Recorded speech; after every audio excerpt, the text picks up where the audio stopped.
तुलसीदास जी द्वारा लिखित ये श्लोक जीवन के अटल सत्य को उजागर करता है।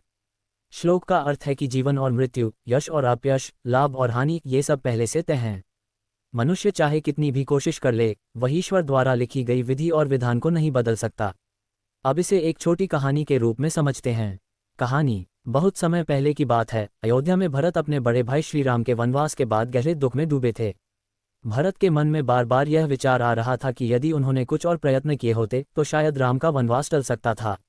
वह स्वयं को दोषी मानते हुए वन में राम के चरण पादुकाओं को नमन कर रहे थे। तभी राम के प्रिय भक्त हनुमान वहां पहुंचे। उन्होंने भरत को इस स्थिति में देखकर कहा, हे भरत, आप क्यों स्वयं को दोष देते हैं? ये सब ईश्वर की इच्छा और भाग्य के विधान का परिणाम है। हनुमान ने तुलसीदास जी के इस श्लोक का भाव भरत को समझाते हुए कहा, जीवन और मृत्यु, यश और अपयश, लाभ और हानि, ये सब हमारे हाथ में नहीं होते। ये तो भाग्य और विधाता द्वारा पहले से ही तय किए गए होते हैं। हमारे प्रयास मात्र कर्म हैं और फल ईश्वर की इच्छा पर निर्भर करते हैं। भरत को ये सुनकर आत्मिक शांति मिली। उन्होंने समझ लिया कि राम का वनवास, उनका दुख और भविष्य में होने वाली हर घटना सब ईश्वर के विधान का ही एक हिस्सा है। इसके बाद भरत ने अपने मन से ग्लानि को दूर कर प्रभु राम की सेवा और उनकी मर्यादा का पालन करने का संकल्प लिया।